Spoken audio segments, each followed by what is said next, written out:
जय जय राम श्री राम जय जय राम। चंद्र भगवान की जय। हनुमान महाराज की जय। हनुमंते महाराज श्री परम महाराज भगवान श्री सीताराम जी महाराज परम पूजनी परम वंदनी આજની સભાના અધ્યક્ષ એમની આપણે પ્રતીક્ષા કરી રહ્યા હતા और જે પરંપરાના શ્રી અમરદાસજી महाराज છે આ પરંપરા એવી દિવ્ય और भव्य और ऐसी एवी परोपकारी परंपरा है कि श्रीमान सियारामदास जी महाराज रांधेजा और कलोलना श्री गौरांग सरंगदास जी महाराज एम कीधुं के गोपालदास जी महाराज कलोलना एवा श्रीमंत थया कि जे वाराणसी काशी में रामानंद संप्रदायनी जे पीठ बनावीने स्थापित अर्पण करी एवं श्री गोपालदास जी महाराज ए परंपरा में श्री रामनवरदास जी महाराज और श्री અહીં સ્થાપિત શ્રી અમરદાસ जी महाराज આ દિવ્ય પરંપરા એ અખાડાના શ્રીમાન સ્વામી શ્રી પહેલા જ અમે કીધું હતું કે ભાઈ જે અખાડાના પરંપરાના શ્રીમંત આવવાના છે અધ્યક્ષ એ રહેશે એટલે અધ્યક્ષ સ્વામી શ્રી રાજેન્દ્રદાસજી महाराज निर्मोही અને અખાડા પરિષદના મહામંત્રી શ્રી આ બાજુ પધારેલા અમારા પરમ શ્રી ગૌરાંગ સરદાસજી महाराज गोपाल मंडलના શ્રીમાન સ્વામી શ્રી રામ મનોહરદાસજી महाराज परम पूजनी परम वंदनी महामंडलेश्वर संत समिति संयोजक राष्ट्रीय अध्यक्ष उपाध्यक्ष श्री राजेंद्र गिरी जी महाराज श्री बिहार 4 रस्ता स्वामी महामंडलेश्वर राम मनोहरदास जी महाराज मारा परम मित्र श्री राम श्री मधुसूदन दास जी महाराज श्री वीर वैरागी एवं स्पष्ट वक्ता श्री महामंडलेश्वर श्री जमनादास जी महाराज बड़ोदरा अनेक महापुरुषों पदार्पण थयो छे। श्री મહેસાણા મહામંડલેશ્વર વડેરા ધામના ગો સંત સેવી રામાયણ દેવી ભાગવત શ્રીમદ ભાગવત ના પરમ વક્તા સ્વામી શ્રી અવધ કિશોરદાસજી મહારાજ અમારા મને ગૌરવ છે આનંદ છે કે સંત સમિતિના 4 પદાધિકારી શ્રી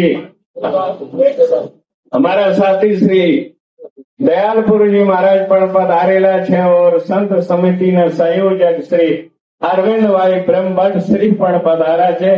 मुद मंगल में संत समाजू जो जग जंगम तीरथराजू श्री अवध शरणदास जी महाराज एमनो और अनेक महापुरुषों को बड़ छोट कहे अपराधो मुद मंगल में संत समाजू जो जग जंगम तीरथराजू दरेक महापुरुषों चरणों में वंदन करीने मारी और श्री हमने जेमने पदार्पण स्टेज पर थयो छे एवा महापुरुष स्वामी श्री निजानंद जी महाराज मारे त्यां नहीं आया पण અહીં એમના દર્શન થયા એટલે મને દુઃખ હતો। श्री निजानंद जी महाराज श्री નથી पधारा और समस्त ग्रामवासियों सरपंच श्री आ मंदिर ना ट्रस्टी श्रीओ और आ मंदिर में सुंदर दिव्य और भव्य जे सेवा आपी छे समस्त दाताओं ने खूब खूब विप्र वृंदों ने खूब खूब अभिनंदन ने साथे आजे आ गाम परम पवित्र गाम छे कि जेम हूँ जયારે આવતો હતો આ દર્શન કરીને આવતો હતો તો શ્રી વક્તા મહોદય શ્રી કહેતા હતા આ ગામમાં 2 શહીદ થયા છે ગામના 2 શહીદ आ जे शहीदों भूमि छे और पुत्रवती युवती जग सोई रघुपत भगत जात सोई नतर बाज भर बाग बयानी राम विमुख सुत ते हित जाए। सुमित्रा माता लक्ष्मण जी ने कीधु छे के हे पुत्र जયારે लक्ष्मण जी कीधु के मारे अवध श्री राम नी सेवा में 14 वर्ष माटे वनवास जाऊं छुं आपनो आदेश लेवा आयो छो आज्ञा लेवा आयो छो त्यारे माता लक्ष्मण जी ने हृदय ते लगाईने कीधुं छे के वास्तविक आज हूँ मने गौरव छे के हूँ मां कहवा लायक छू पुत्रवती छू के ब्रह्म तारा आत्मा बेस तने यश मळे छे राम તારા મોટા ભ્રાતા છે, ભાઈ છે, और एक बाजू राम श्री ब्रह्म છે, પરમાત્મા છે, એની સેવામાં માટે 14 વર્ષ જાય છે. ત્યારે કીધું છે કે પુત્રવતી યુવતી જગ સોઈ, રઘુપત ભગત જાત સુતોઈ, નતર બાંજવાર બાગ બયાની, રામ વિમુખ સુત તે હત્યા. જે માના ગોદથી વીર પુત્ર જન્મ લે, દેશ ભક્ત જન્મ લે, અમરદાસ જેવા રામ ભક્ત જન્મ લે, એવા દાતાઓ જેવો દાનવીર જન્મ લે, એમાં વાસ્તવિક ધન્યવાદના પાત્ર છે. ઓ માં કહેવાયા યોગ છે. નહીં તો જેમ વાઘીને વ્યાય છે और બચ્ચાઓને જન્મ આપે છે, જન્મ આપીને પોતપોતાના રીતે રાય છે, પણ પુત્રવતી યુવતી જગ સોઈ, રઘુપત ભગત જાત સોઈ, નતર બાર બાગ બયાની, રામ વિમુખ સુત તે.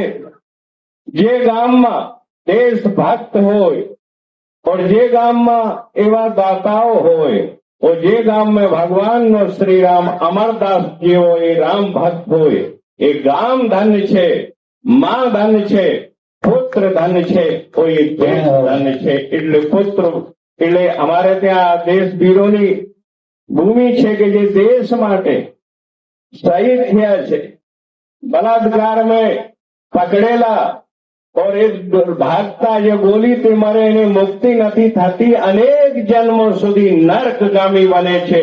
જ્યારે સરહદ ઉપર ગોલીઓનો સામના કરતા કરતા દુશ્મનોનો શહીદ થાય છે, ત્યારે એને સ્વર્ગની પ્રાપ્તિ થાય છે, એને વીર ગતિને પ્રાપ્ત કહેવાય છે. રોડ ઉપર રખડતા બીજાને દુઃખ और કષ્ટ આપીને કોઈ જે દેખો એ એન્કાઉન્ટર થતો હોય, એની શહીદમાં ગણતી નથી, એની અકાલ મૃત્યુમાં ગણતી નથી. એક કલંક હતો એક પૃથ્વી માતાનો, એ દૂર થયો એટલે લોકો ખુશી મનાય છે. પણ જયારે વીર શહીદ થાય છે ત્યારે એ દેખો એ દેશ और ધન છે, કેમ કે પોતાને માટે નહીં, નિજી સ્વાર્થ માટે નહીં, દેશની રક્ષા કરતા કરતા શહીદ થયા છે. એટલે આ ગામ ધન છે. જ્યાં સતી और સૂરમાનો જન્મ થયો હોય એ ભૂમિ પરમ પવિત્ર છે. એટલે આજને પરમ પવિત્રના દિવસે અનેક દાતાઓ આ પવિત્ર અધિક માસમાં સેવા કરી છે. વાસ્તવિક તમે ધનભાગશાળી છો. આ અધિક માસ એવો માસ છે કે જેને અધિક કહેવામાં આવે છે. और એક અમરદાસજી મહારાજની પ્રેરણાથી એને શુભ સંકલ્પ શ્રી રામ મનોહરદાસજી મહારાજની શુભ સંકલ્પથી હું માનું છું કે તમારે પૂર્વજોની લક્ષ્મીની તમારે ઉપર પરમ કૃપા હતી કે તમને આ શુભ અવસર એવો મળ્યો છે કે સંતોની और ગામમાં સુંદર ભંડારો और આ વ્યવસ્થા કરવામાં અમે દાન તમે આપેલો છે. એટલે સ્વાભાવિક એક તો અધિક માસ એવો દાન, એટલે તમારો દાનનો સદુપયોગ થયો છે આજે. એટલે હું વિશેષ કહેવા માંગુ છું કે શ્રી મહારાજ શ્રી કહેતા હતા કે પુત્રી ઉપર બોલતા હતા. આપણે ભારતની આજ કમનસીબી છે કે પહેલે ભગવાન શ્રી રામ 4 ભાઈ હતા. મહારાજ શ્રી દશરથ 4 પુત્રોના પિતાશ્રી હતા. પાંડુ મહારાજ 4-5 પુત્રોના પિતા હતા. માં કુંતી 6 પુત્રોની માં હતી. પણ આજે દેખો કમનસીબી એ છે કે हमारे बे હવે તો 2 નહીં, અમે 1. યાદ રાખજો, એક દિવસ એ આવશે કે જે શહીદ થયેલા છે, જ્યારે મિલિટરીમાં તમારે 1 પુત્ર હશે या 1 પુત્રી હશે. પુત્રી જે વંશમાં તમે લગ્ન કરશો એ ત્યાંની પરંપરાનું પાલન કરે છે. પુત્ર તમારી વંશાવલી ચલાવે છે. યાદ રાખજો, પુત્ર પણ જરૂરી છે, પુત્રી પણ જરૂરી છે. 1 નહીં 4 और 5 મારે જોઈએ. ભારતીય સંસ્કૃતિનો ઉઠાય ઇતિહાસ તો વાંચો. ભગવાન શ્રી રામ 4 ભાઈ હતા.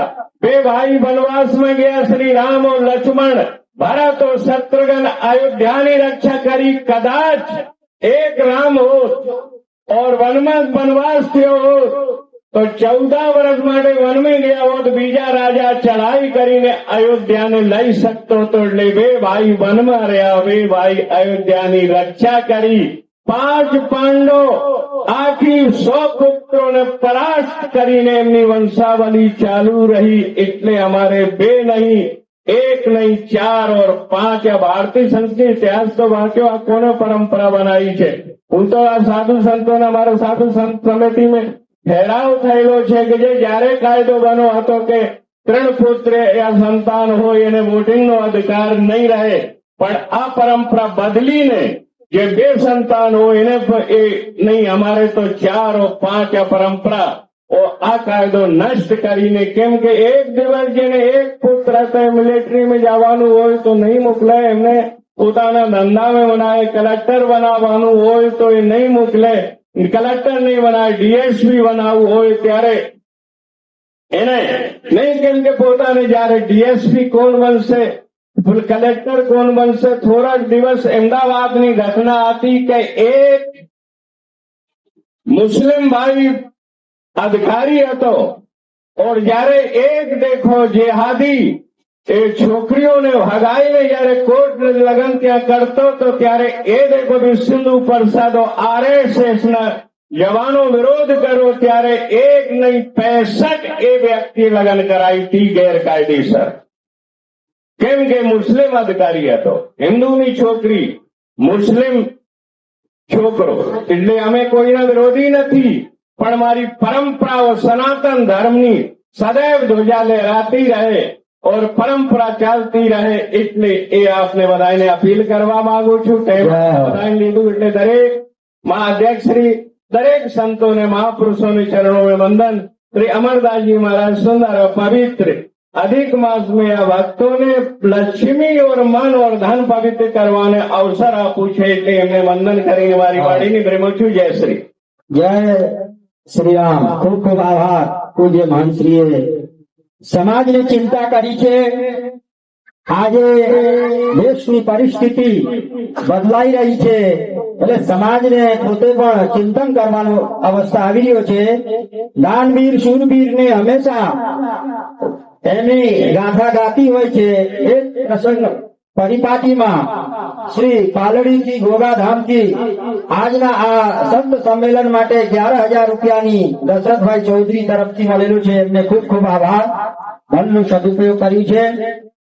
હવે આપણે વચ્ચે ઓજસ્વી તેજસ્વી એવા શ્રી ગોતરકાથી પધારેલા મહંત શ્રી નિજાનંદ સ્વામીજીને આગ્રહ કરું, ટૂંકામાં આપણે સૌ કોઈને પોતાનું આગવી શૈલીથી આશીર્વચન પાઠવે.